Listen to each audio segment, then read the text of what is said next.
저는 이번 축복 성회를 통해서 오늘 세 번째 날을 이렇게 보내면서 점점 더 확신이 하나 서는 것이 있습니다. 그것은 가장 첫 번째로는 제가 기도 시간에도 잠깐 했습니다만은 저는 처음에는 제가 강사로 서는 것에 대해서 이렇게 확신이 잘 안 섰지만은 이 집회가 왜 필요한 것인가라는 그 확신도 사실 잘 몰랐습니다. 그런데 꼭 필요한 시간에 하나님이 이 집회를 허락하셨다는 사실을 깨닫습니다. 꼭 필요한 타이밍이 중요하죠. 이 타이밍을 놓치면은 사실 별로 나중에는 시간이 지나면 효과 없는 그런 일들이 많은데 꼭 필요한 때에 하나님이 주신 은혜가 있다는 생각이 들어서 이번 집회로 말미암아 많은 분들이 큰 영적인 또 삶의 위기를 벗어나게 된 분들이 사실 많이 나올 줄로 그렇게 믿습니다. 이후에도 또 깨닫게 되실 것이고요. 또 하나는 막힌 많은 것들이 열리는 그런 꿈을 꿉니다. 여러분, 많은 막힌 것들, 오랫동안 왜 막히는지, 왜 안 풀리는지, 이 문제가 왜 해결되지 않는지 의문을 가지고 있던 분들이 이번 집회를 통해서 그랬구나 하고 기도해야 될 부분들과 인내해야 될 부분들이 분명히 깨달아질 줄로 저는 믿습니다. 여러분, 우리는 항상 주여 삼창하고 부르짖으면 만사형통하리라는 그런 막연한 기대를 할 때가 많은데 사실 꼭 그렇지 않을 때가 참 많습니다. 열쇠를 놓고 돌려야 열리는데 그 앞에서 주문만 외고 있는 것이죠. 열쇠를 가르쳐 주셨습니다. 말씀 가운데 다 열쇠가 있는 거예요. 그런데 열쇠를 넣지 않고 그냥 주문만 외는 기도를 할 때가 참으로 많았다는 것입니다. 인내해야 될 때, 기다려야 될 때, 또는 내가 참고 견뎌야 될 때, 또는 이것을 부르짖어 얻어야 될 때를 우리는 분명히 분별할 수 있는 지혜가 이번에 생기고, 이번에는 기다리고 또 기다릴 것들은 참을 힘을 달라고 기도하실 것이고, 반드시 이룰 수 있는 그런 기도 제목들은 우리가 목숨 걸고 부르짖어서 이번 성회에 꼭 얻기를 주의 이름으로 축복합니다. 그리고 마지막 세 번째는 신앙생활이 아주 단순해질 것 같습니다. 여러분, 저도 목회가 조금 더 쉬워질 것 같아요. 신앙생활이 단순해진다는 게 뭡니까, 여러분? 근데 쉬워진다는 거예요, 여러분. 우리가 처음에 신앙생활을 시작할 때 한번 생각해 보시기 바랍니다. 옛날에 아주 오래전에 한국 기독교 처음 들어왔을 때든지 여러분들 시골에서 또는 개척교회 때 처음 신앙했을 때 30년 전, 40년 전 예배당이 뭐 있었습니까? 딱 마룻바닥 예배당 딱 하나. 그 안에 뒤편에는 오광도 있었어요. 이렇게 오광도 있고 애들 오줌도 넣어놓고 아무런 시설이 없고 오락시설이 없었어요.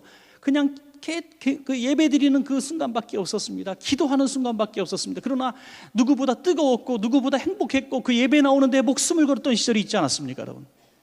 왜? 단순했습니다. 예배 드리는 게 소원이었고, 믿지 않는 남편이 교회 나가지 말라고 박해하는 남편이 나와 함께 가서 예배 드리는 거 하나만 내 마음에서 죽어도 좋다고 소원 가졌던 시대가 있었다는 것입니다. 그게 단순한 그 마음이죠. 단순한 신앙이 뭡니까? 다시 십자가의 복음으로 돌아가는 것인 줄로 저는 믿습니다. 여러분, 십자가 복음, 초대교회에 주 1세기에 수많은 초대교회 지도자들이 복음을 증거하며 예배 때마다 설교했을 주제가 무엇이었을까요? 오늘처럼 세련된 주제의 설교 말씀이었을까요? 정말 요즘에 텔레비전 틀면은 어쩌면 그렇게 설교를 잘할까? 그래서 신경질 나서 텔레비전 설교는 안 봐요. 너무 설교를 잘해요.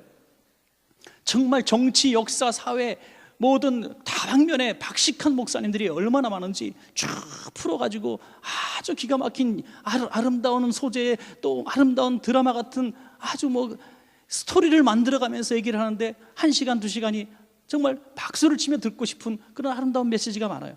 그러나 주 1세기 예수 믿는 이후로 십자가에 못 박혀 죽임을 당하는 그 순간에 예수 믿겠다고 목숨 걸고 와 있는 성도들에게 무슨 메시지가 필요했을까요? 예수님이 나를 위해서 죽으셨고 예수님 나를 위해서 부활하셨고 그 예수 믿으면 구원받는다.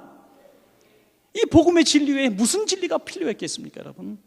그 외에 많은 것들은 다 우리에게 정말 신앙생활하면서 더 쌓아지고 만들어지는 것이지 이 복음의 본질, 이거 잃어버리는 우리는 아무것도 아닌 것입니다. 우리가 잘 아시는 카네기라는 인물이 많은 신입사원들을 뽑을 때 한 번은 이런 일화가 있습니다. 신입사원들을 뽑을 때 마지막 최종 심사를 하는데 이 사람들 중에 몇 명을 떨어뜨리고 몇 명을 뽑아야 되는데 직접 카네기가 숙제를 하나 냈답니다. 여기에 합격하면 뽑아준다 하면서 전부 박스를 하나씩 줬는데 박스를 포장끈을 다 묶어서 줬어요. 아주 꽁꽁 묶었습니다. 잘 풀기 어렵게. 그리고 가장 먼저 푼 사람을 내가 1차로 합격시키겠다 했어요. 가장 먼저 푼 사람, 그 안에 있는 물건을 제일 먼저 꺼내서 보이는 사람에게 내가 합격을 하겠다. 사람들이 그걸 푸느라고 끙끙거립니다. 이거 정말 꼬이고 꼬인 줄을 푸느라고 아주 애를 쓰는데 한 젊은이가 가위를 빌려오더니 싹 다 잘라버리는 거예요. 가위를. 그러더니 금방 딱 꺼내는. 다른 옆에 있는 사람들이 저 사람은 이제 혼났다, 쫓겨났다. 아니 풀라 그랬지, 이 안에 있는 물건을 꺼내라 그랬지, 언제 끈을 끊어버리라 그랬냐 이거야. 그래서 저 사람은 탈락이다, 이런 마음들을 다 갖고 비웃었습니다. 그런데 카네기가 그 사람을 뽑았다는 거예요. 그리고 뭐라 그랬냐면 끈 따위에 신경 쓰고 왜 시간을 낭비하십니까 그랬어요. 끈 따위에 왜 시간을 낭비하십니까? 끈 따위죠. 아주 적절한 표현입니다. 여러분, 안에 있는 포장지 안에 있는 박스 안에 있는 물건을 꺼내라 그랬지 누가 끈님을 그렇게 살살 다루라 그랬습니까? 여러분, 우리는 신앙생활하면서 복음의 본질, 예수 그리스도께서 나를 위해 죽으셨고 내가 예수 그리스도를 믿으면 구원받고 예수 믿는 자답게 살아가야 된다는 이 복음의 진리를 꺼내기 위해서 너무나 애를 쓰며 몸부림치며 이 끈을 만지는데, 이 끈이 뭡니까? 수많은 우리들의 그리스도인들의 사람 먹에 받은 교육과 예절과 범규들, 수많은 우리의 관념들, 생각들, 우리가 보고 싶고 우리가 생각하는 것들이 가득 차 있는 거예요. 그래서 교회는 이렇게 해야 된다, 성도는 뭐 이렇게 살아야 된다 하면서 다 이렇게 해요. 여러분, 이 사람이 보고 싶은 것만 본다 그래요.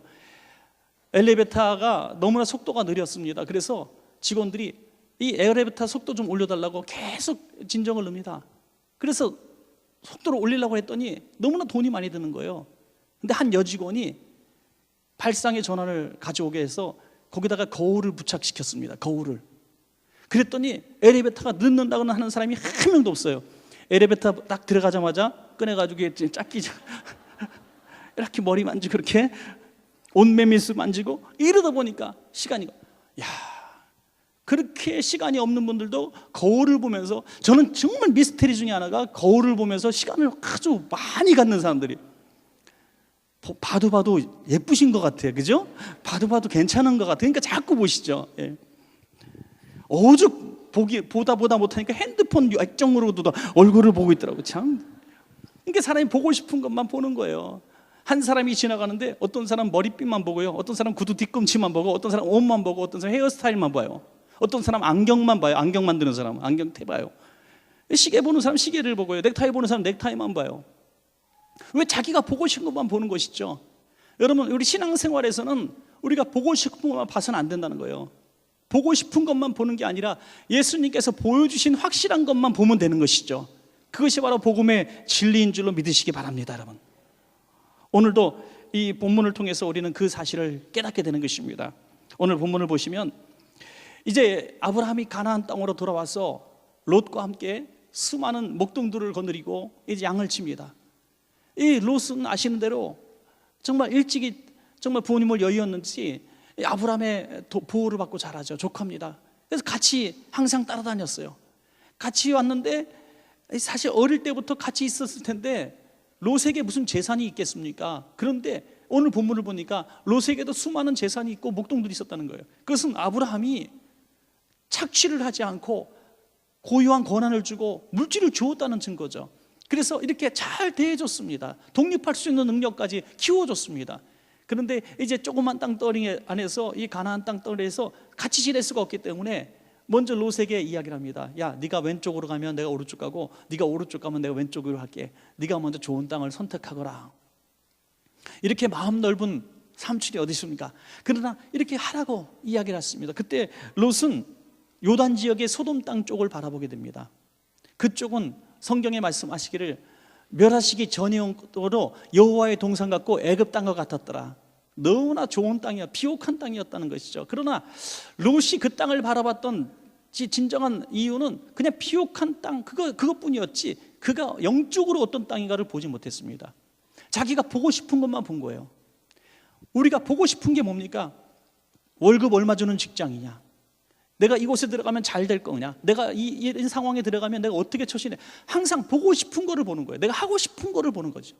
롯은 그 뒤에 감춰진 소돔성이 죄악 덩어리라는 사실을 몰랐을 리가 없다는 것입니다. 오늘 13절에 분명히 말씀하십니다. 소돔 사람은 여호와 앞에 악하며 큰 죄인이었더라.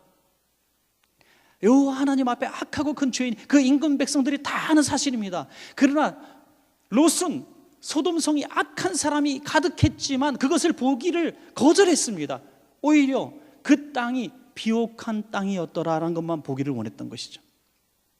우리가 이 땅에 사는 그리스도인이 되었음에도 불구하고 자꾸 우리가 보고 싶은 이 회칠한 무덤의 껍데기를 본다는 거예요. 자꾸 교회가 얼마나 화려한지, 얼마나 잘 지었는지, 좋은 사람이 얼마나 많은가, 재력이 얼마나 풍성한가, 또 우리 직장이 얼마나 좋은 직장인가, 내가 얼마나 사업에서 돈을 많이 버는가, 내가 얼마나 명예와 권력이 있는가, 그런 것들을 본다는 거예요. 그러나 뒤에 감춰져 있는 거, 여호와 하나님 앞에 죄인인가 옳은 사람인가를 보지 않는다는 것입니다.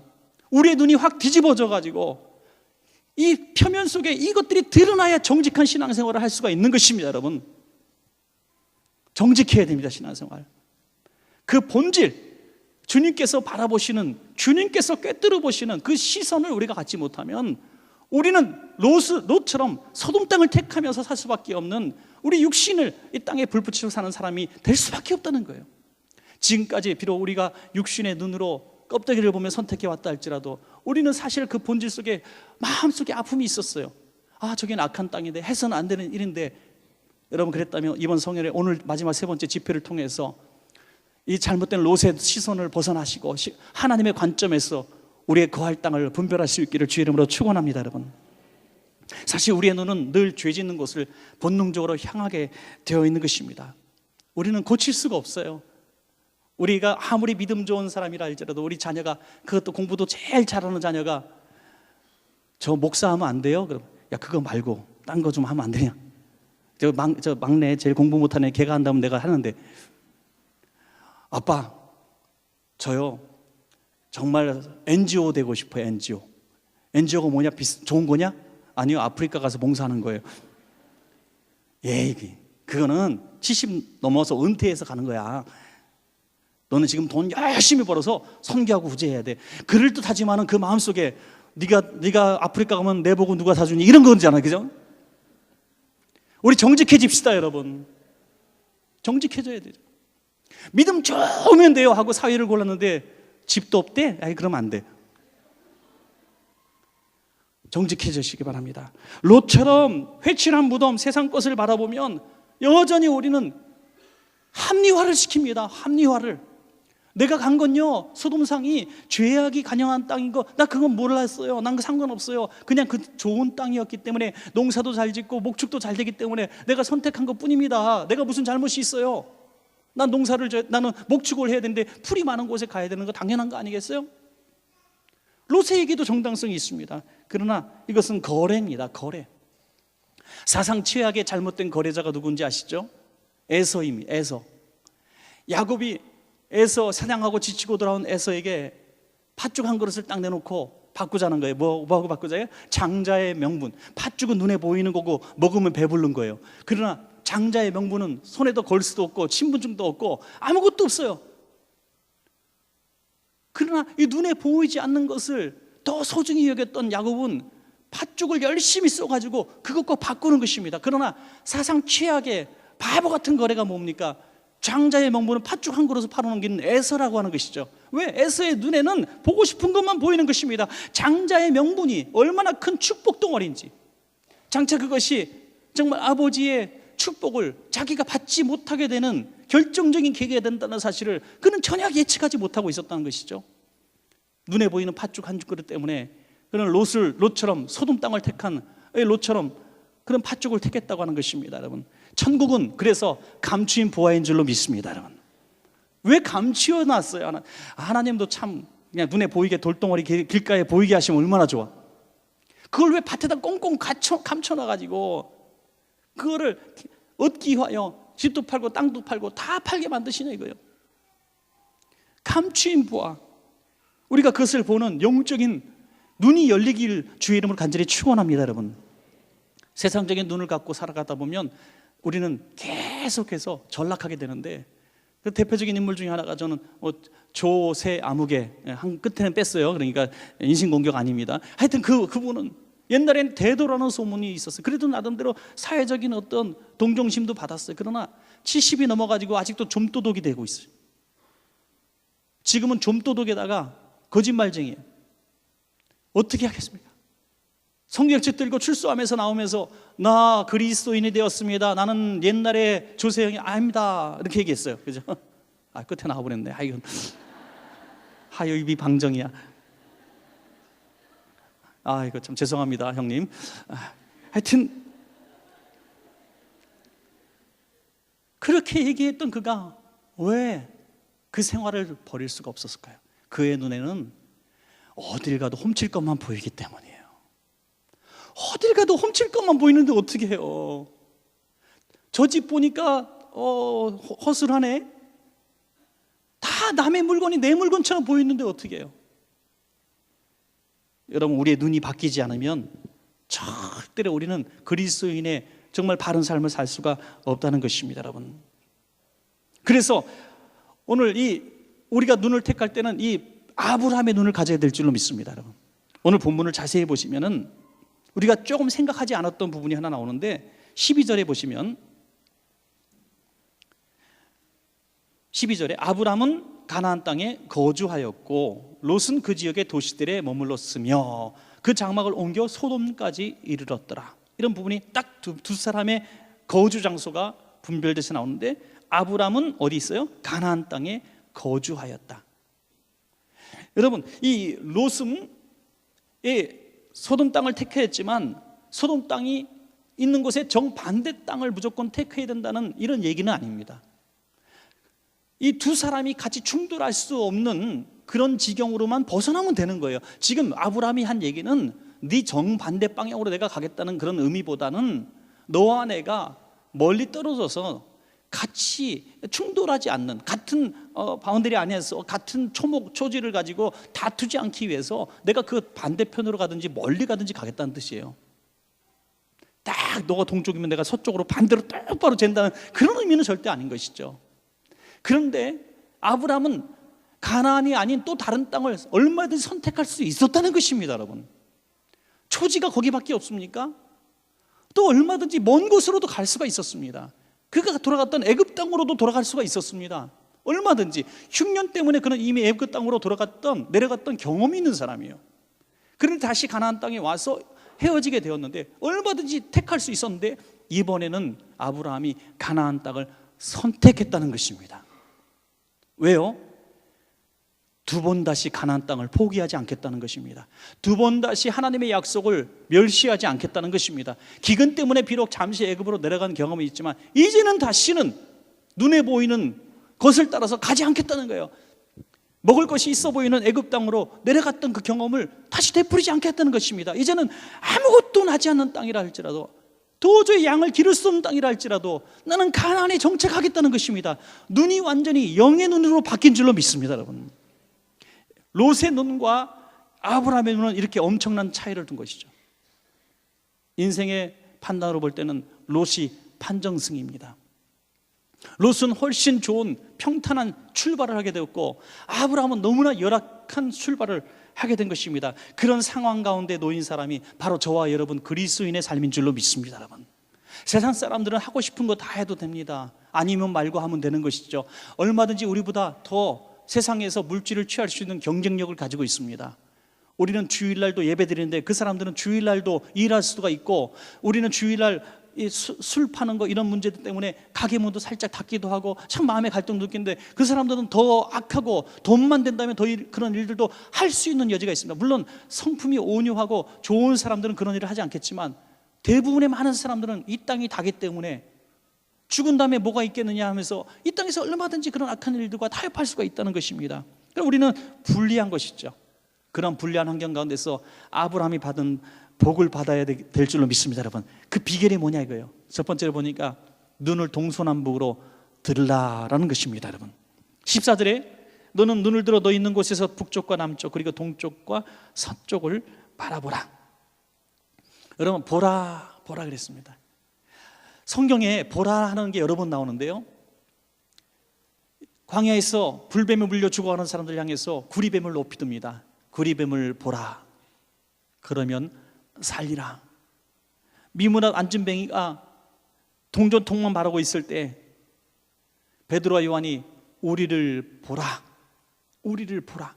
그 볼 때 그가 춤추며 찬양하게 되는 것입니다. 여러분, 우리가 고개를 숙이고 있다는 게 뭡니까? 땅을 바라보는, 땅만 바라보는 거예요. 육신적인 것만 바라보고 있다는 것입니다. 눈을 든다는 게 뭡니까? 도우시는 하나님을 바라보는 것인 줄로 믿습니다. 여러분, 지난번에 돼지 비유를 했죠. 돼지는 목이 45도로 꺾여 있어요. 이렇게. 그래서 땅만 보고 꿀꿀꿀꿀 거리는데 하나님을 보게 만드시기 위해서 발로 뻥 차가지고 뒤집어 놓는다는 거죠. 하나님이. 그러면 허공을 그러면서 하나님을 바라보게 되는 거죠.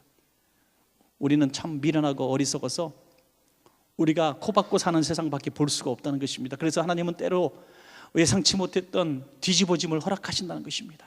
너무나 우리를 사랑하시지만, 너무나 우리가 아픈 것을 힘들어 하시지만, 비참하게도 하시고 멸시를 당하게도 하시고 모욕도 당하게 하시고 가난하게도 하시고 아파서 꼼짝도 못하게 하시며, 하나님, 정말 하나님밖에 없습니다.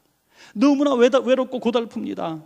하나님, 너무나 힘들고 비참합니다. 내가 너무나 멸시감을 느낍니다. 모멸감을 느낍니다 하면서 하나님을 향해서 울기 시작할 때, 그때 비로소 나를 보라 하시는, 동서남북을 바라보아 하시는 그 우리의 큰 눈이, 큰 세계가 열린다는 것입니다. 여러분, 기도원에 가보면요, 저는 기도원 집회를 요즘에는 이렇게 다니지 않습니다만 정기적으로 다닐 때도 있었는데, 기도원 설교가 제일 쉬워요.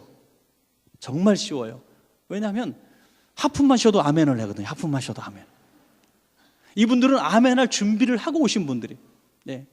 왜냐하면 마음이 지금 열려 있어요. 근데 그 마음이 활짝 열리게 만드는 그 원동력이 어디 있느냐? 그분들이 가지고 있었던 처절한 고통이었다는 거죠. 끔찍한 인생의 아픔이었다는 겁니다. 여러분, 그분들이 산까지 올라와서 40일, 30일 금식하며 부르짖고 목이 다 쉬어가지고 앉아있는 게 반산송장들이. 그런데 아멘 안 할 수가 있습니까? 하나님만 바라보지 않을 수가 있겠습니까? 생명을 걸고 하나님을 바라보는 모습 속에서 그들은 갖가지 영적인 체험하고 방언도 받고 은사도 받고 기적도 경험하게 되는 것입니다. 여러분, 그러므로 동서남북을 바라보라 는 것은 이 땅에 아무런 희망이 없기 때문에, 척박하고 양을 도저히 키울 수 없는 그런 땅에서 시작하는 아브라함이었기 때문에 동서남북을 바라보라고 명령하신 줄로 믿습니다. 여러분, 롯에게 야, 눈을 들어서 저 땅 끝을 바라보라 그랬으면 롯이요, 싫어요, 안 볼래요. 왜 거기를 봐요? 여기가 좋사오니. 왜? 그 땅이 여호와의 동산 같은데 어디로 가랍니까? 갈 이유가 없잖아요. 가라 그럴까 봐 겁나죠. 사랑하시는 여러분, 힘들고 아프고 불리하고 열악하고 힘들고 짜증나고 고통스러운 순간이십니까? 그럴수록 눈을 들어서 더 큰 세계를 바라볼 수 있는 유리한 고지에 있는 줄로 믿으시기 바랍니다. 여러분, 베델이라고 하는 것은 해발 895m래. 해발 895m. 아무리 굉장히 높은 곳에서 동서남북을 바라봤으니 얼마나 광대한 세상을 바라봤겠습니까? 여러분, 그리스도를 만난 순간 우리는 보지 못했던 이 다른 세계 차원의 세계를 바라보는 눈이 열린 것입니다. 대표적인 게 뭡니까? 우리의 영혼에 거할 수 있는 하나님 나라가 보여지게 되는 것입니다. 여러분, 이거 엄청난 변화인 것입니다. 그러나 수많은 그리스도인들이 여전히 고개를 땅에 받고 이 육신적인 그리스도인의 삶을 사는 거예요. 하나님이 병을 고쳐주시면 하나님이 살아계시고, 물질의 복을 주시면 하나님이 살아계시고, 내가 잘 풀리면 하나님이 살아계시고, 안 될 때마다, 병들 때마다, 아플 때마다, 문제가 생길 때마다 하나님 도대체 왜 그러십니까? 하나님 안 계신 거 아닙니까? 이렇게 따지고더니 롯과 같은 시선에서 벗어날 수가 없는 것입니다. 그것은 동서남북을 바라볼 수 있는 기회가 열리지 않는 것입니다. 여러분의 가지고 있는 온갖 고통과 아픔들을, 열악한 환경들, 정말 척박한 이런 불리한 조건들을, 정말 외롭고 고독한 환경들을 동서남북이라고 하는 엄청난 축복의 미래를 바라볼 수 있는, 그 고통이 없었다면 누릴 수 없었던 축복의 세계를 바라볼 수 있는 여러분 되시기를 주의 이름으로 축원합니다. 두 번째 뭡니까? 약속의 땅을 직접 걸어보라는 것이죠. 17절에 너는 일어나 그 땅을 종과 행으로 두루 다녀보라. 그것을 내게 주리라. 종과 행이 뭡니까? 바둑판 같은, 바둑판. 가로로 세로로 왔다 갔다 해서 촘촘하게 그물처럼 한 평도 남김없이 다 다녀보라는 것입니다. 여러분, 내 땅이 아닌데요, 네 땅이 이것처럼 밟으라는 것이죠. 도무지 이건 아닌 것 같은데요, 이렇게 큰 거요? 아니, 보라 그러면, 밟으라 그러면 밟으라는 것입니다. 여러분, 혹시 기도할 때, 내 마음의 손을 가지고 기도할 때 하나님께서 어떤 거대한 환상을 보여주시고 엄청난 꿈과 비전을 보여주실 때, 하나님, 저는 아직 아닙니다. 하나님, 저는 아직 좀 준비가 안 됐습니다, 이렇게 말하는 게 겸손이 아닌 것입니다. 나는 할 수 없으나 하나님은 하실 수 있느니라 그래요. 오래전에 한번 제가 고백을 했습니다마는, 한 10년 전쯤 됐나요? 우리 친구 목사님들하고 부산에 잠깐 내려갔다가, 우리 목사들이니까 그냥 놀러 갔다가도 교회 탐방을 갔어요. 참 이게 팔자가 목사니까 그런 교회 탐방을 갔단 말이에요. 그래서 부산 수용로 교회라는 교회를 갔습니다. 그때 막 짓고선 막 부흥 엄청나게 할 때, 그래서 너무나 거대한 성전을 봤죠. 그때 제 눈에는 그게 무슨 체육관처럼 크게 보였어요. 지금은 우리 교회도 좀 커졌기 때문에 지금 가면 그렇게 안 크게 보일 수도 있을 거예요. 근데 그때는 그게 너무너무 커 보이는 거예요. 그 중간에 우리가 열 몇 명 목사님들이 중간에 딱 앉아서 관리 집사님 불 다 켜고 장로님이 나와서 브리핑을 해주시고 그랬어요. 그리고 잠깐 기도를 했어요. 기도를 하는데 한복판에 딱 앉아서 기도하는데 얼마나 성전이 큰지 몰라요. 근데 하나님, 저도 이런 성전을 질 수 있는 목사가 되게 해주십시오 라고 기도하는데, 하나님이 제 마음속에 정말 강하고 제가 잊을 수 없는 그 음성을 주시더라고요. 지금 당장 이런 교회, 이런 규모의 교회를 내게 맡기면 너 목회할 수 있느냐.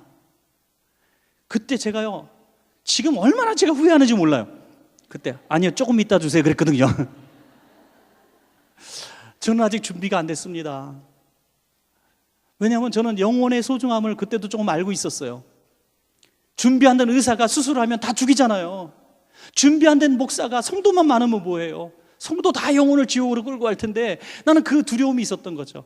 하나님, 저 좀 더 목사다운 목사가 된 다음에 목회할 그만한 교회를 내가 목회할 힘이 되면, 능력이 되면 하시지, 지금은 아니에요 라고 얘기했어요.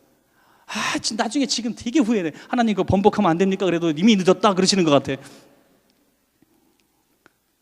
여러분, 그렇습니다. 하나님이 허락하시는 그 말씀을 주실 때 아멘하고 무조건 입을 열러서 받으시기 바랍니다. 무조건 받으세요. 그냥 가나안 땅 정탐할 때 10명의 정탐꾼은 못 간다 그럴 때 2명만 간다 그랬어요. 눈으로 보는 환경에서는 도무지 못 갑니다. 갈 수가 없어요. 이길 수가 없어요. 취할 수가 없어요. 오합지졸이 어떻게 그 엄청난 안악자손을 이깁니까? 그 성도를 어떻게 무너뜨립니까? 불가능합니다. 그러나 주신다고 할 때 아멘하고 받은 사람은 들어간 줄로 믿습니다. 여러분, 그러니까 세상 살면서요, 하나님이 음성 주실 때, 하나님이 영감 주실 때 아멘하지 않는 것처럼 바보가 없어. 그것처럼 정말 미련한 게 없어요. 이런 집회까지 나와서 하나님이 기도하라, 내가 응답하리라 그랬는데 기도하고 믿지 못하는 것처럼 정말 낭비되는 시간이 없어요. 차라리 집에 가서 드라마 보세요. 용팔이 끝나서 볼 게 없지만 하여튼, 여러분, 우리가 하나님 앞에 기도하고 구한 것은 받은 줄로 믿으라 그랬어요. 믿으면 바라는 것들이 실상에 보지 못한 것들의 증거라 그랬습니다. 할 수 있거든이 무슨 말이에요? 믿는 자에게 능지하지 못할 일이 없느니라 그랬습니다. 모든 성경 말씀 보십시오. 믿으면 믿음대로 되는 것입니다, 여러분. 그런데 내 믿음이 아니라 하나님이 말씀하신 것에 대한 믿지 못하는 것은 성령 해방하는 거예요. 하나님의 능력을 멸시하는 것입니다, 여러분. 저는 세상에서도 위대한 인물 된 사람들을 보면요, 이 믿음이 있더라고요. 믿음, 대단한 믿음. 스필버그라는 사람, 여러분 다 아시죠? 동네 빵가게 아저씨 아니잖아요, 그죠? 너무나 잘하는 대감독입니다. 그가요, 영화 감독으로 대성할 수밖에 없었대요. 초등학교 때부터 그 모든 동창들이 다 아는 얘기입니다. 아카데미 시상식에서 감독상을 받는데 그 받는 모습을 내가 무슨 말을 할까 연습을 했대, 그때부터. 그리고 더 웃긴 건요, 이 청년 때 아버지 가방에다가 샌드위치하고 캔디 집어넣고 유니버설 스튜디오로 맨날 갔다는 거예요. 영화사를 찾아갔대. 그러면 이게 지키고 있던 수위가 너무나 당당하게 가방 들고 들어가니까 영화사 직원인 줄 알았다는 거예요. 매일같이 들어가니까. 매일같이 들어갔는데 2년 넘게 들어갔대. 2년 넘게. 그리고 사무실이 보니까 빈 공간이 하나 있더라는 거예요. 그래서 자기 명패를 갖다 붙여놓고 자기가 사무실점을 썼다는 거예요. 근데 안 쫓겨났어요. 알프레드 히치코크 같은 유명한 감독들 곁에서 자기도 감독인 것처럼 행세를 했다는 거예요. 2년 넘게 공짜로. 그러니 스필버그가 위대한 감독이 되지 않겠습니까, 여러분? 하물며 하나님께서 주시겠다고 했는데, 밟으라고 했는데 왜 밟지 않습니까, 여러분? 꿈이 있습니까? 이런 곳에 대성하리라는 꿈이 있습니까? 이런 곳에 내가 주신 은사가 있습니까? 그러면 그곳을 방문하셔야죠. 어떤 영업에, 또는 어떤 장사, 어떤 가르치는 일, 어떤 공부하는 일, 뭐든지 좋습니다. 하나님이 그곳에 감동을 주셨다면 방 안에서 하는 게 아니라 그 필드로 나가봐야죠. 필드로 가봐야죠. 우리도 성전 짓기 전에 정말 전국에 있는 교회들, 또 외국 가면 외국 가서 사진 다 찍고, 남들은 뭐 바쁜 시간에 이렇게 할 때도 꼭대기부터 아래쪽 왔다 갔다 하면서 다 기록해 놓고, 제 노트에 이만큼 기록돼 있어요. 이만큼. 그리고 말하자면 그 교회에서 딱 한 가지씩만 적어온 거예요. 이 교회의 장점 하나. 항상 완벽한 교회는 없어요. 건물을 보면 요거 괜찮으면 저거 부족하고, 저거 괜찮으면 요거, 그걸 다 조잡해가지고 우리 형편에 좋은 것만 다 갖다 붙이니까 이렇게 예쁜 성전이 나온 줄로 믿으시기 바랍니다. 여러분, 그런 거예요. 항상 우리가 필드로 나가보면, 상황 가운데 나가보면 하나님이 주실 것들이 보이는 것입니다. 여러분, 지금 불리하고 열악해도 불가능해도 도전해 보시기 바랍니다. 여러분, 어떤 분이 책을 쓰셨는데 그 책 내용을 다 기억이 나지 않는데, 제가 감동을 받아서 언젠가 몇 번 얘기를 한 적이 있는데, 강단에서는 안 했지만 1+1 같은 레아라는 대목이 나요. 1+1. 1+1이 뭔지 아시죠? 편의점 가면 하나만 사도 되는데 꼭 2개까지 사오게 만들고 유혹하는 그거. 2+1은 더 잔인해. 그죠? 그 꼭 그냥 유효기간 지나도록 안 먹을 거는 사와요. 1+1, 2+1의 함정이 있죠? 안 팔리는 것만 묶어 놓는다는 거죠. 근데 야곱의 아내 레아가 그랬다는 것입니다. 라헬을 위해서 7년 동안 수고했는데 막상 결혼해 보니까 라헬이 아닌 레아였던 것이죠. 언니 레아였습니다. 얼마나 분노한 야곱은 자기 아내인 레아를 눈앞에 두고선 당장 라반에게 쫓아가서 사기당했다고 큰소리칩니다. 이렇게 표현하진 않았지만, 왜 저 따위 여자를 내게 주셨습니까? 라는 표현까지는 하지 않았지만, 왜 저런 여자를 나한테 주셨습니까? 나는 라헬을 원합니다. 레아는 얼마나 자존심이 상했겠습니까? 그리고 또 7년을 일할 때 레아에게 눈길 한번 줬었겠습니까? 오직 라헬을 위해서 또 7년을 일합니다. 그래서 라헬을 드디어 얻었습니다. 그리고 행복하게 삽니다. 그리고 부자가 되었습니다. 해피엔딩입니까? 그 야곱이 잘 되고 또 라헬과 행복한 삶을 살 때 그 뒤편에서 그림자 인생 살았던 레아의 참혹한 심령을 여러분 아십니까? 어떤 집에, 종손집에 아들을 낳기 위해서 아들 하다가 8대까지 딸 낳았어요. 8째까지. 참 그러기도 쉽지 않은데, 근데 8번째 난 딸이 항상 가슴이 아픔에 있어요. 왜? 엄마가 아빠가 틈만 나면 하는 소리가, 너까지는 안 날라 그랬는데, 혹시나 해서 났는데 역시 딸이 너였다, 이거야. 너는 안 날라고 했는데, 너까지는 안 날라고 했는데 너를 희망을 요만큼 갖고 났는데 역시나 딸이었다. 어쩌라고요? 어쩌라고? 속된 말로 자기들이 나놓고 왜 나한테 그러냐 이거예요. 그 8번째 딸이 얼마나 분노를 품고 살았는지, 얼마나 가슴 아프게, 나는 태어나지 말아야 될 사람이야, 나는 태어나지 말아야 될 사람이야, 이렇게 비참하게 살아갔던 인생보다 더 비참한 인생이 레아라는 것이죠. 항상 라헬에게 첫 자리를 뺏깁니다. 항상 야곱의 오른팔에 라헬이 있었기 때문에 마치 첩처럼 행동할 수밖에 없었습니다. 너무나 불리합니다. 그러나 여러분, 이 부분을 우리가 터치하지 못했던 부분이 하나 나옵니다.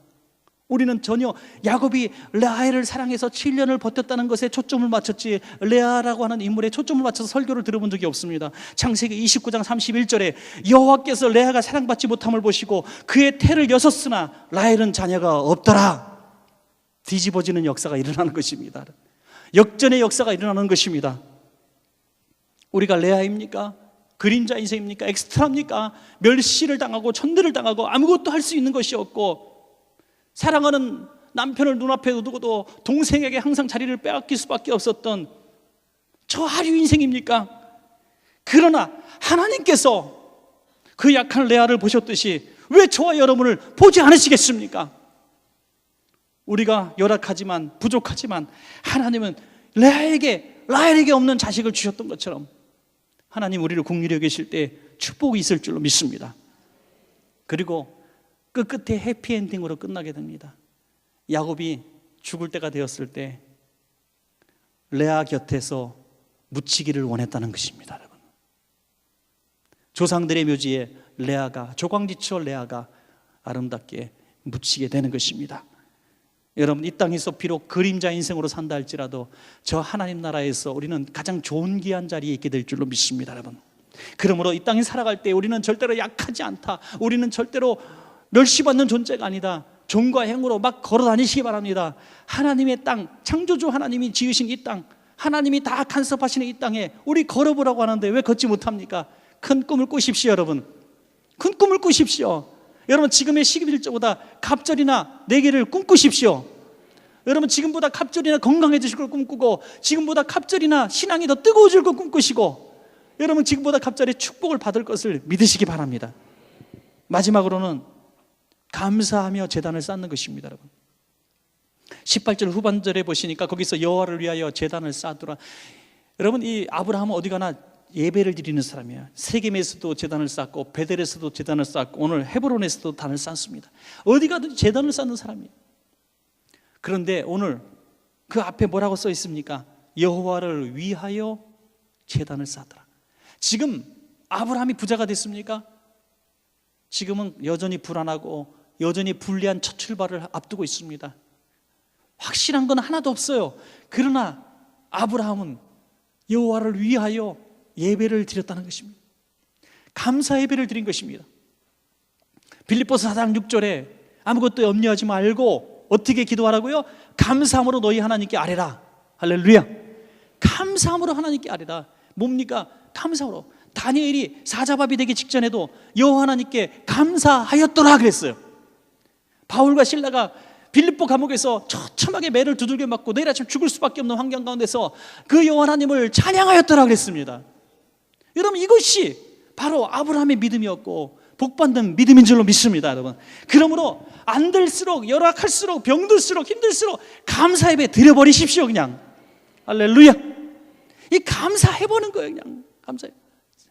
매일같이 드리는 유치하기 짝이 없는, 참 유치하게, 제가 드리는 모든 예화가 다 유치하다고 생각하면 어쩔 수 없겠지만 하여튼 부모님께 가서 주실 줄로 믿습니다. 아이폰 바꿔주실 줄로 믿습니다. 책가방 새로 바꿔주실 줄로 믿습니다. 이렇게 구하면 어느 부모가 안 해주겠냐 이거죠. 어느 부모가. 여러분, 믿고 구하면 인간의 육신의 아버지 어머니도 들어줄 수밖에 없는데 하나님께 감사를 확 해버리는 거예요. 여러분, 성경을 보니까 예수님도 그러셨다니까요. 예수님도 오병이의 기적을 베푸실 때 떡을 가지고 축사하시고, 축사가 뭡니까? 감사기도 하시고요. 감사기도 했다는 거 보니 하나님, 여기 있는 불쌍한 영혼들, 정말 수천 명 되는 이 불쌍한 영혼들 주님이 다 먹이실 줄로 믿습니다. 예수님이 그렇게 기도하고 나눠줬다는 거예요. 여러분, 믿는 믿음대로, 감사한 대로 역사가 일어나는 것입니다. 여러분, 감사하면 감사가 기적을 일으키는 것입니다. 여러분, 우리가 감사 예배가 곧 희망입니다. 저는 예배의 가장 중요한 우리의 심리는 저는 감사하는 마음이라고 믿습니다. 감사로 제사를 드리는 자가 하나님을 영화롭게 할 줄로 믿습니다. 여러분, 예배 드릴 때 우리가 한번 참 더듬어 봅시다. 예배를 지난 월, 화, 수 드렸습니다. 지난 주일 드렸습니다. 구역 예배 드렸습니다. 또 어머니 기도했습니다. 전도대 예배 드렸습니다. 뭐 드렸다고 하십시다. 지난 한 달 동안 4번의 주일 예배를 드렸다고 생각합시다. 그때 정말 4번의 마음 상태가 하나님 감사합니다. 지난 한 주간도 하나님께서 내 생명을 보호하시고 우리 자녀들을 지켜주시고 내가 먹거리 있게 하시고 이 건강한 몸으로 교통사고 나지 않고 와서 예배 드릴 수 있는 나라와 민족을 주시고 우리 교회의 평안함을 주시고 여기 앉아서 예배 드리는 것이 너무나 감사합니다. 그런 마음으로 예배를 드리는 횟수가 몇 번이겠습니까? 아유, 오늘도 되게 막혔네. 아유, 주차장이나 넓히지. 오늘 또 예배 끝나면 빨리 가야 되는데 오늘 또 이렇게 또 예배가 설교가 길담. 예? 그러한 마음으로 우리가 수만 7, 80%의 혹시 예배를 드리고 있었다면 소용없는 예배를 드리고 있었다는 것입니다. 예배의 가장 소중한 것은 우리가 화려하고 아름답게 잘 콘티가 짜여져 있는 예배가 문제가 아니라 우리 하나님 감사합니다라는 감사가 있는 예배가 진짜 예배인 줄로 믿으시기 바랍니다. 감사하는 예배, 이 감사해서 하나님 앞에 찬양하고요, 너무 감사해서 하나님 앞에 이렇게 봉사하고, 너무 감사해서 주일학교 교사, 찬양대, 방송실, 안내, 주차 봉사, 구역장님으로, 교구장님으로, 또 우리 여러 가지 봉사대원으로, 또 우리 중직자, 우리 장로님으로 너무 고맙고 감사해서 일을 하게 될 때에 하나님께서 그 예배를 받으시는 줄로 믿습니다. 그 예배를. 저도 참 이 설교만 안 하면은 진짜 목사 편하게 할 만한데 이 설교가 힘들더라고요. 설교가. 정말 누가 설교 좀 만들어주는 사람이 있으면 좋겠어요. 정말. 근데 이 설교 준비하는 게 좀 뼈를 깎는 것 같아요. 어떨 때는 너무너무 싫어요. 진짜 싫어요. 그랬더니 우리 집사람이 당신이 담임 목사잖아 그러더라고요. 어디서 예화집을 봤는지. 당신이 안 나가면 누가 해. 맞습니다. 정말 저도 너무 이것에 강단에 서는 것이 너무 기쁘고 감사해서 설교 준비하고 너무 그랬으면 좋겠는데, 솔직히 그냥 놀고 싶은 마음이 태산이거든요. 쉬고 싶은 마음이 태산이고.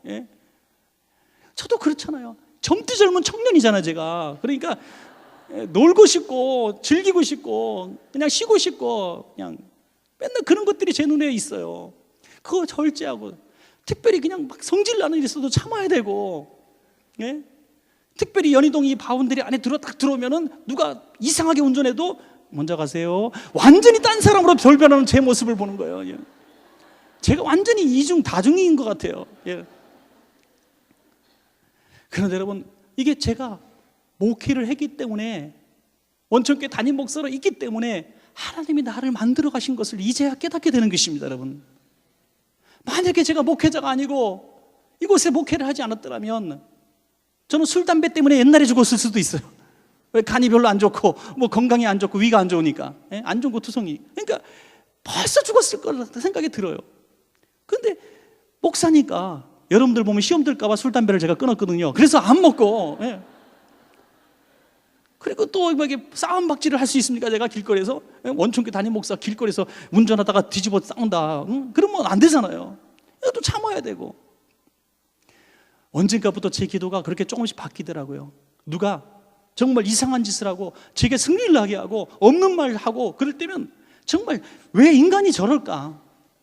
왜 정말 나를 이렇게 못 잡아먹어서 안 다닐까? 왜 나한테 저렇게 모질게 대할까? 막 화가 나고 분노가 났었는데 점차 조금씩 그래도 사람이 되다 보니까 이제는 하나님, 내가 못 이기는 내가 참 부끄럽고, 하나님 저 못 들어주고 내가 이해 못하는 내 모습이 너무나 제가 밉고, 그래서 그 사람이 미운 게 아니라 용서 못하고 용납 못하는 내가 미운 거예요. 하나님, 이 작은 가슴 가지고 어떻게 목회를 하겠습니까? 이 작은 그릇 가지고 어떻게 목회를 하겠습니까? 하면서 그분들이 미운 게 아니라 내 자신이 미워지기 시작하더라고요. 그러니까 이 포용력이 생긴 것이 아니라 어쩔 수 없어서 목회를 해야 되니까 그렇게 견디다 보니까 어느 날 미워지지 않더라고요. 저는 정말 하나님 앞에 맹세하지 말라 그랬는데 정말 조금 맹세할 수 있어요. 우리 원천교회에 저 미운 사람 한 사람도 없습니다. 정말 미운 사람 한 사람도 없습니다. 미워하는 마음이 조금 있다면 그 미워하는 마음이 저를 미워하는 마음이에요. 사랑하신 여러분, 아브라함이 복의 근원이 될 수 있었던 것은 그의 인생의 감사의 인생이기 때문입니다. 여러분, 감사의 인생. 여러분, 말씀을 맺겠습니다. 저는 지난 3일 동안 머리탈라고 처음으로 우리 원천교회에서 부흥회를 했는데, 그래요, 뭐 외부 강사도 다 마찬가지겠습니다만 정말 본교회이기 때문에 정말 또 애정을 가지고 말씀을 전했습니다. 여러분, 이 지난 3일 동안 주셨는 하루하루의 그 순간순간의 그 말씀들을, 또 그 기도의 제목들을 다시 한번 회복하시고 하나님과의 막힌 문들을 회개로 여시고, 그리고 우리가 기도해야 될 부분은 기도하고, 인내해야 될 십자가와 사명의 부분들은 참고 견디시기 바랍니다. 육신의 병, 물질의 문제, 사업의 문제는 목숨 걸고 한번 기도해 보세요. 까짓 거 금식하며 한번 부르짖어 보세요. 그깟 물질 때문에 우리가 부끄러운다고 멸시당하게 되겠습니까? 그 아픔 때문에 멸시당하게 되겠습니까? 주여, 세상 사람들도 그 물질 갖고 떵떵거리는데 우리 물질 갖고 큰일 하겠습니다. 한번 기도해 보세요. 주신 대로 받죠 뭐. 이거 믿음이 아니라는 거예요. 그러나 사명의 십자가, 순교의 십자가, 복음 증거하기 위해서 당하는 수모와 멸시의 십자가는 참으라는 것입니다. 인내하라는 것입니다. 오늘 하나님께서 축복의 문을 열어주시고 바라보라 하면 바라보는 거예요. 까짓 거 걸어보라면 걸어보는 거예요. 그게 내 거가 되는 겁니다. 그리고 감사를 미리 해버리십시오. 그럴 때 여러분들에게 놀라운 축복이 있게 될 줄로 믿습니다. 여러분.